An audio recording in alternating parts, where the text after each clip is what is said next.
66쪽에 있습니다. 고린도전서 3장 16절, 17절 다 같이 합독합니다. 너희는 너희가 하나님의 성전인 것과 하나님의 성령이 너희 안에 계시는 것을 알지 못하느냐? 누구든지 하나님의 성전을 더럽히면 하나님이 그 사람을 멸하시리라. 하나님의 성전은 거룩하니 너희도 그러하니라. 아멘. 우리 앞뒤 좌우에 계신 분하고 이렇게 인사하도록 하겠습니다. 하나님의 은혜에 더욱더 가까이 나아가시기를 축복합니다.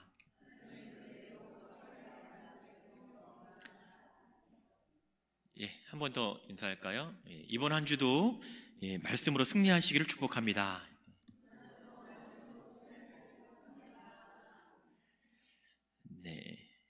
주신 말씀을 통해서 여러분의 영혼과 또 삶에 큰 힘이 되시기를 주의 이름으로 축원합니다. 신앙의 길을 걷는다라는 것은요, 때로는 우리에게 희생도 필요하고요, 때로는 가장 소중한 것을 포기해야 될 때도 있고, 때로는 내가 가진 이성과 또 지식으로 전혀 이해되지 않음에도 불구하고 그 길에 순종을 해야 될 때도 많이 있습니다. 성경에서조차 힘든 주문을 우리에게 또 하기도 하는데, 마태복음 5장 39절에 보시면 이렇게 얘기하죠. 오른뺨을 맞으면 어디도 돌려대라고요? 남는 게 하나밖에 없죠. 중간 뺨은 없으니까 왼뺨도 돌려대라, 이렇게 얘기를 합니다. 이것은 그냥 단지 내가 맞는다라는 표현이 아니고, 맞아도 기분이 나쁘겠지만 그 오른 뺨을 맞는다라는 것은 모욕적인 모욕을 당하는 그런 표현이기도 하다라는 거죠. 또 누가복음 14장 11절을 보면 이렇게 성경은 기록하고 있습니다. 자기를 높이는 자는 낮아지고 자기를 낮추는 자는 높아지리라 라는 표현이 있는데요, 자, 이 표현을 세상의 시각에서 보면 자기를 높이는 자는 계속 높아집니다. 그리고 자기를 낮추는 자는 영원한 호구가 될 뿐인 거죠. 그래서 성경은요, 우리가 가지고 있는 이 이성적인 그런 판단과 지혜를 넘어서는 그 얘기들을 우리에게 많이 합니다. 오히려 세상의 가치관을 가지고 사는 것이 우리는 조금 더 쉬운 삶을 살아갈 수가 있어요. 왜 그러냐면 굳이 머리 써가면서 고민하지 않아도 되고요, 깊이 생각하지 않아도 됩니다. 이해되는 것만 이해하면 편하고, 하고 싶은 것만 또 하면 되고요, 믿고 싶은 것 또는 믿을 수 있는 것만 믿으면 된다라는 거죠. 근데 신앙생활을 하다 보면 사실 이러한 상황이 아니다라는 겁니다. 성경은 오히려 그런 삶을 살라고 말하지 않는 겁니다. 오히려 어떤 삶을 살아가야 하는지에 대해서 분명하게 대답을 해주고 있는데, 자, 그것이 바로 이 거룩이라고 하는 단어입니다. 그러니까 믿는 자들의 삶을 전체로 아우를 수 있는 그 표현 하나가 바로 이 거룩이라고 하는 거죠. 오늘 우리가 읽은 본문에서도 이 단어를 그리스도인에게 적용을 시키고 있는 것을 볼 수 있습니다. 먼저 16절을 보면 이렇게 얘기하죠. 바울은 성도들을 지칭하면서 이 두 가지의 표현을 사용을 하는데, 자, 그 첫 번째가 뭐냐면, 자, 너희가 하나님의 성전인 것을 알아라라는 거예요. 그러니까 첫 번째는 바로 우리가 하나님의 성전이라고 하는 것이죠. 바울은 오늘 본문 이 16절을 말하기에 앞서서요, 10절과 11절을 보시면 터에 대한 얘기를 합니다. 바울은 이렇게 기초의 중요성을 앞에서 언급하고 난 이후에 오늘 본문 16절에서 완성된 건물로서의 성전을 언급을 하고 있는 거예요. 근데 11절을 보시면 이 참된 터가 누구냐라고 성경은 얘기를 할 때 곧 예수 그리스도이다라고 얘기를 하는 거죠. 자, 그럼 믿는 자들에게 있어서는 어디 위에, 어디를 이렇게 무슨 터 위에 지금 살아가고 있는가? 바로 이 예수 그리스도라고 하는 터 위에 지금 살아가고 있다는 거죠. 오늘 본문을 적용을 해보면 고린도 교회라고 하는 이 교회는 예수 그리스도라고 하는 터 위에 세워진 교회라고 하는 것을 바울은 말하고 있는 것입니다. 그만큼 이 고린도 교회는 교회로서 나아가야 할 분명한 목표가 있어야만 했다라는 거예요. 만약 그들이 예수 그리스도의 터 위에 세워졌다는 사실을 인식하면서 생활했다면 오늘 우리가 고린도전서를 읽으면서 발견하는 많은 문제들이 아무도 현격하게 적게 발견될 수도 있다라는 거죠. 아니면 어쩌면 없을 수도 있다라고 하는 거예요. 그러나 그들은 이러한 사실을 잊어버렸습니다. 그 안에 끊임없는 문제가 생겨나고 나타나고 있는 것입니다. 그러면서 바울은 이 논리를 조금 더 구체적으로 적용을 시키고 있는데, 처음에는 고린도 교회를 향해서 말을 하고 있지만 고린도 교회에 대한 언급으로부터 시작을 해서 이제는 교회를 구성하는 개인에게 적용을 하고 있다라는 거죠. 16절 다시 보시면 너희가 하나님의 성전인 것과 라고 얘기하고 있어요. 그럼 여기서 말하는 너희는 누구예요? 바로 고린도 교회를 구성하고 있는 성도라고 하는 거죠. 그러니까 넓게는 교회가 되겠지만 좁게는 바로 성도라고 하는 겁니다. 그러니까 공동체에서 한 개인으로 그 범위를 구체화시켜서 지금 바울은요, 이 말씀을 적용을 하고 있습니다. 그러니까 이제부터 그들은 바울의 말을 집중해야 할 필요가 있다라는 것을 보여야 되는 거예요. 들어야 할 대상이 바로 자기 자신들이기 때문에 그렇습니다. 바울은 그들을 오늘 본문 16절에서 다시 보시면 하나님의 성전이다 라고 얘기를 하고 있어요. 이 하나님의 성전이라고 얘기를 할 때 지금 너희가 하나님의 성전이라고 하는 거예요. 예전이 아니라는 거죠. 시제 자체가요, 현재의 시제입니다. 그러니까 지금 이 순간 너희는 하나님의 성전으로 지금 살아가고 있다라는 거예요. 그러니까 하나님의 성전으로 살아가고 있으니까, 하나님의 성전이니까 거기에 합당한 삶을 지금 너희는 살아가는 것이 맞다라는 거죠. 그것이 정상적이라고 하는 것을 얘기를 하고 있는 겁니다. 주석가들은 이 성전에 사용된 단어를 설명하면서 여기에 사용된 이 단어는 성전 그 자체 본체를 얘기를 하는 거예요. 성전 중에서도 가장 중요한 역할을 하는 거죠. 우리가 예루살렘 성전 뭐 이렇게 얘기를 하면 그냥 이렇게 교회 어떤 건물 하나만 생각할 수 있는데, 여러분 그 성전을 우리가 이렇게 지도에 보시면, 성경 뒤에 이렇게 보시면 예루살렘 성전이라고 할 때에 그것을 구성하고 있는 다양한 영역들이 있습니다. 여기서 말하는 이 성전이라고 하는 이 개념은 그 중에서도 가장 중요한 성소라고 하는 거죠. 지성소, 성소.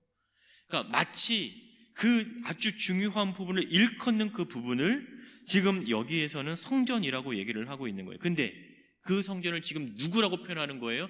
너희라고 얘기를 하는 거죠. 너희는 성전이다. 그럼 하나님의 성전이라고 하는 표현에서 우리는 이 성전이 누구에게 속하였는지 알 수 있다라는 거죠. 방금 다시 말씀드렸잖아요. 너희는 하나님의 성전인 거예요. 그럼 너희는 누구에게 속해 있다? 하나님에게 속해 있다라는 거예요. 그러니까 하나님에게 속해 있으니 하나님께 합당한, 하나님이 원하시는 삶, 또 하나님에 속해 있는 그 합당한 삶을 지금 너희는 살아가야 한다라는 거죠. 그러니까 이미 바울은요, 3장 16절에서 너희가 어떠한 사람이라고 하는 것을 분명히, 신분에 대한 분명하게 구체적으로 얘기를 해주고 있는 거예요. 너희는 그리스도인이 맞지만, 너희는 하나님의 자녀이가 맞지만, 무엇보다 하나님께서 거하시는 성전이라고 하는 거예요. 그리고 또 16절 하반절 보시면 이렇게 얘기하죠. 성령이 너희 안에 계시는 것을 너희는 안다라는 거예요. 첫 번째는 하나님의 성전이에요. 또 두 번째는 하나님의 성령이 내주한다라는 거예요. 그것이 누구라고요? 우리라는 거죠. 믿음을 가지고 살아가는 그 성도가 바로 하나님의 성전이기도 하지만 하나님의 성령을 모신 자라고 하는 것입니다. 성도 안에 성령이 있다는 것은 그 성도가 누구의 인도하심을 받는가? 성령의 인도하심을 받는다.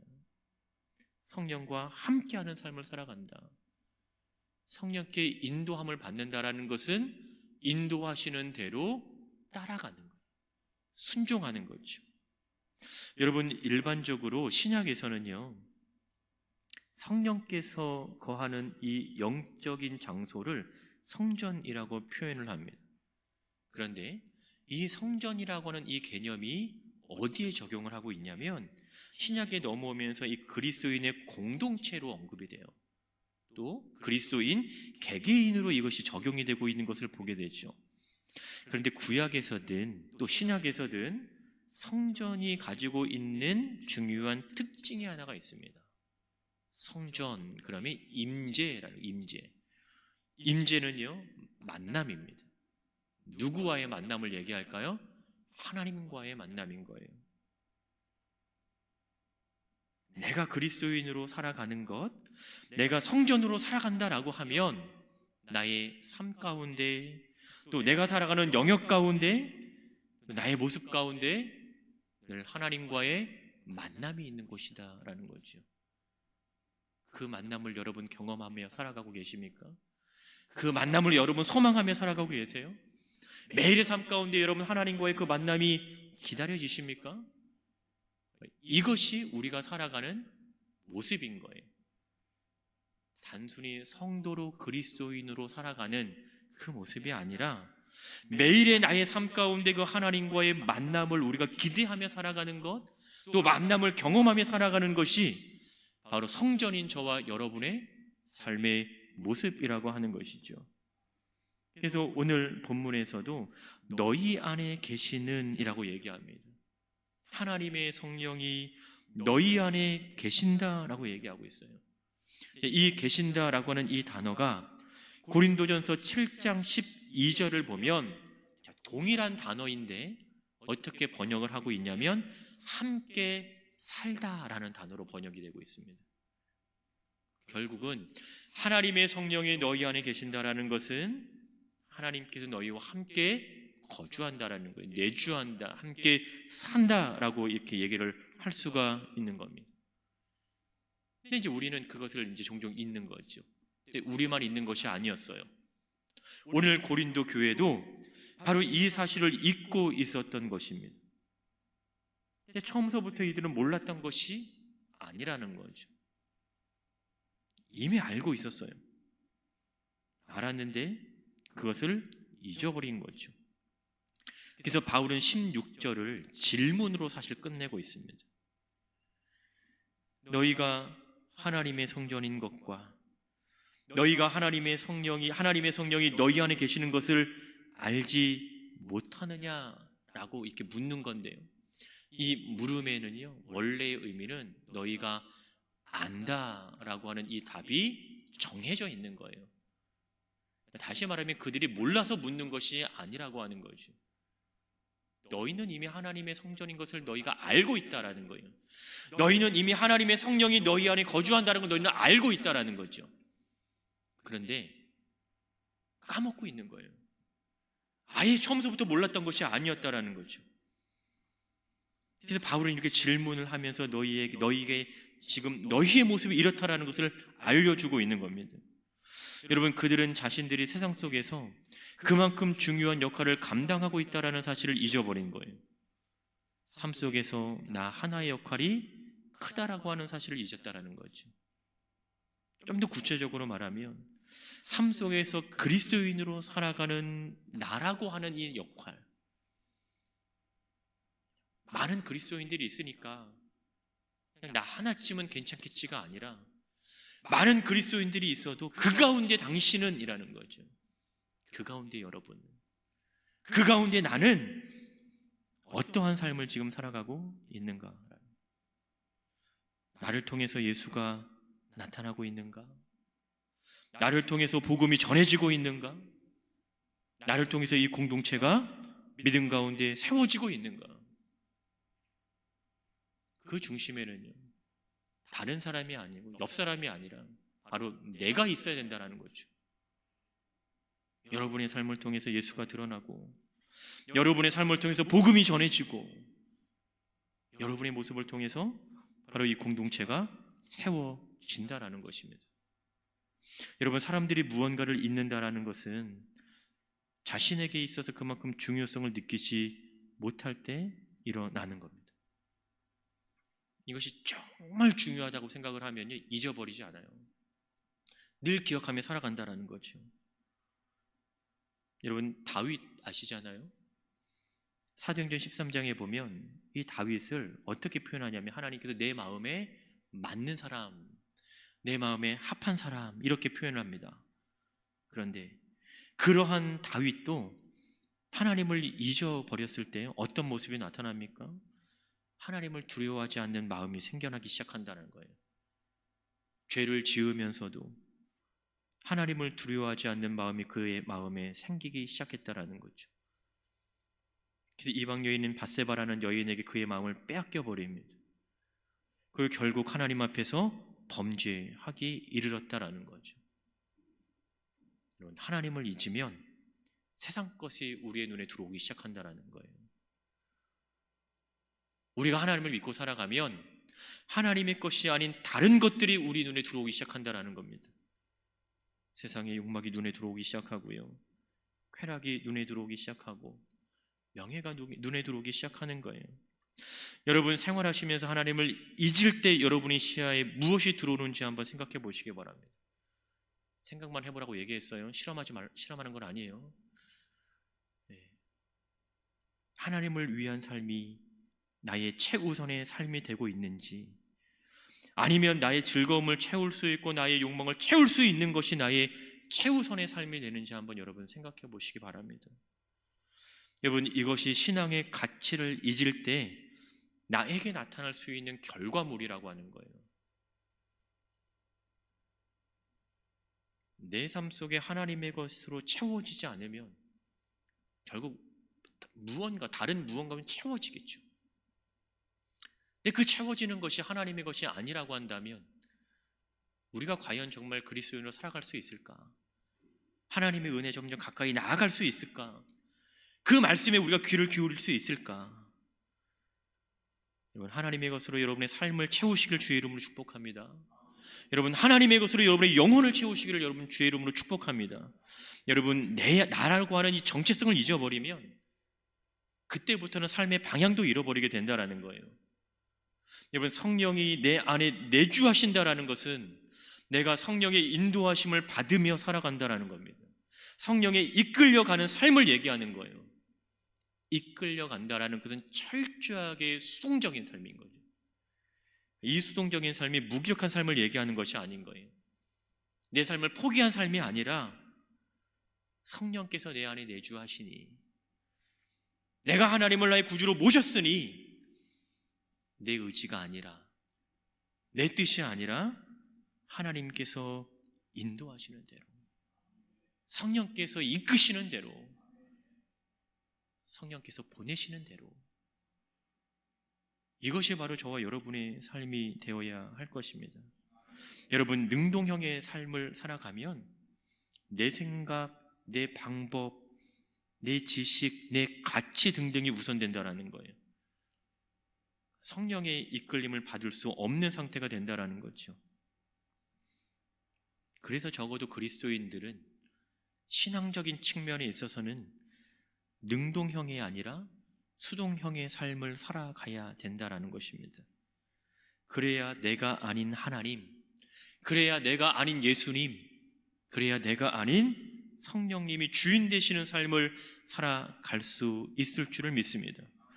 성령의 내주하심을 잊게 되는 그 순간부터 바로 그분의 인도하심을 받는 것 자체가 불가능하게 된다라는 것이죠. 주님이 없는 나의 삶, 주의 은혜가 없는 나의 삶, 하나님의 말씀이 없는 우리의 삶은요, 고린도전서를 읽다 보면 등장하는 하나의 표현이 있는데 저는 거기에 적용을 하고 싶습니다. 바로 실패한 그리스도인이라고 하는 거죠. 하나님 없이 내가 성공할 수 있는가? 주의 인도하심 없이 내가 성공의 길을 갈 수가 있는가? 주의 은혜 없이 내가 성공을 꿈꿀 수 있는가?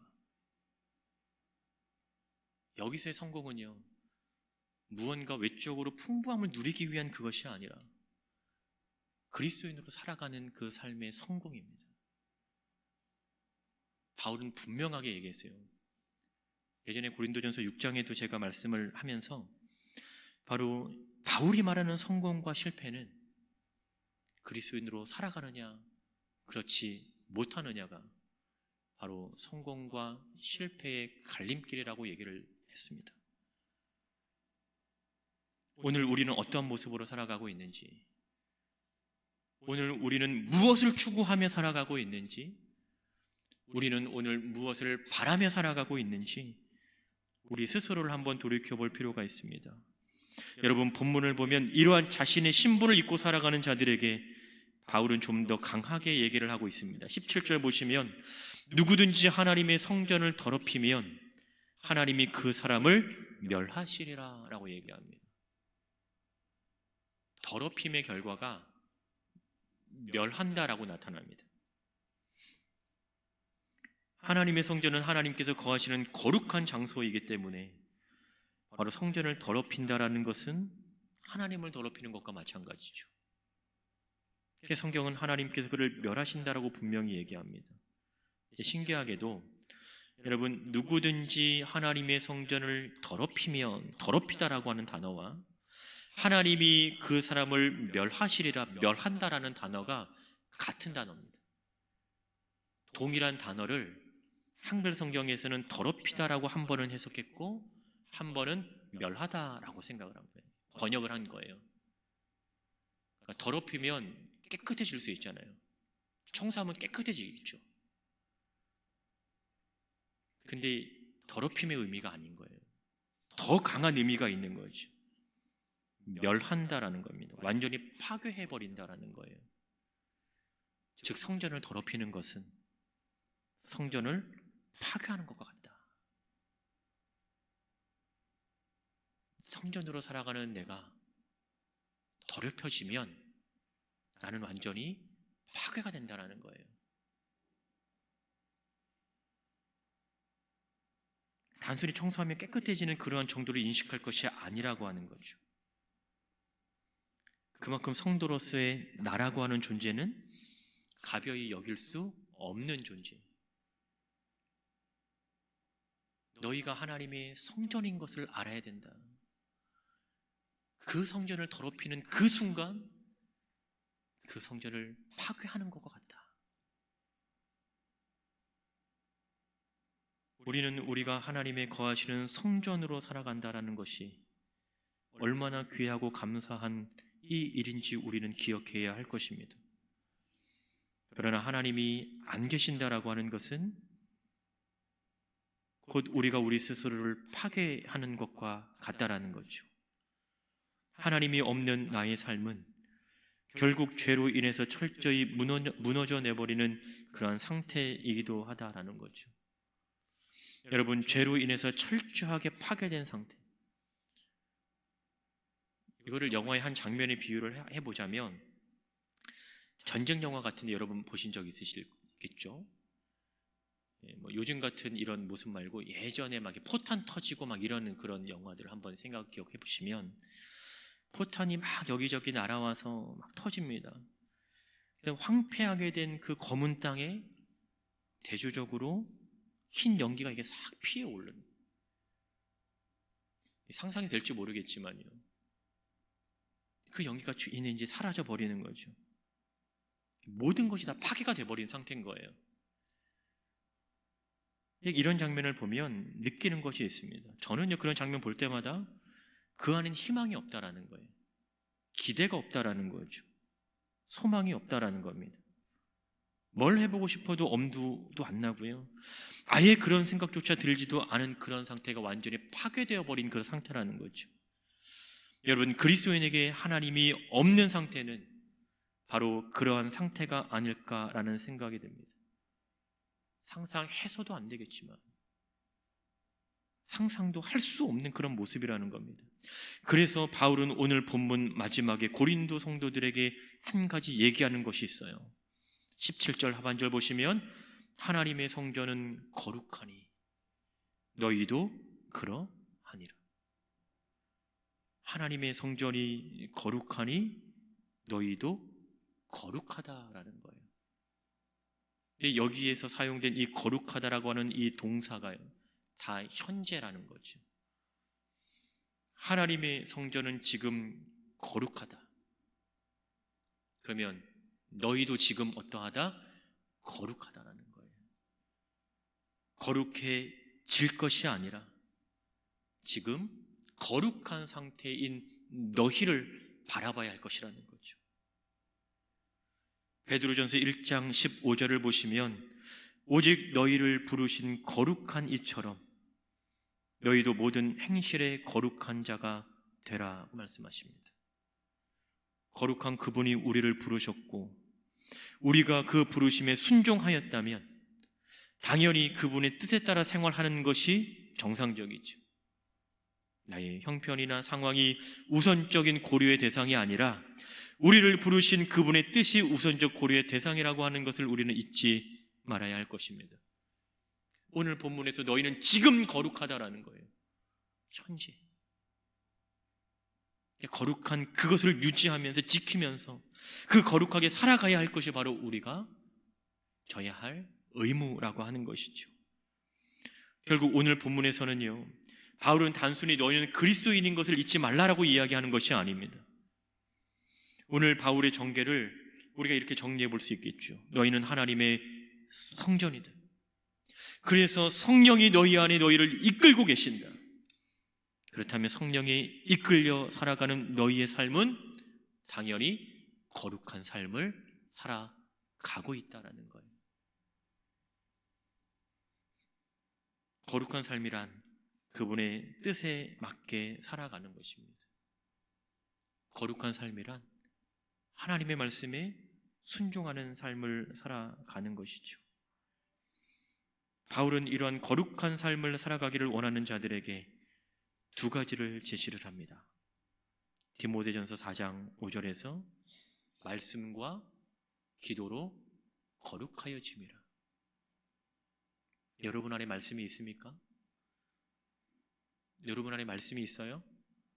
네. 여러분 안에 기도가 있습니까? 네. 말씀과 기도로 거룩한 삶을 살아가기를 주의 이름으로 축복합니다. 어쩌면 지금 우리가 걷고 있는 이 길이, 이 순간의 이 길이 자갈밭과 같이 거친 길일 수 있겠지만 주님께서 나와 함께 걷고 계시에 그 길이 복되고 선한 길임을 믿습니다. 하나님의 말씀과 또 기도로 늘 거룩한 삶을 살아내는 여러분 거룩한 성도의 삶을 살아가시기를 주의 이름으로 축원합니다. 기도하겠습니다. 거룩하신 아버지 하나님,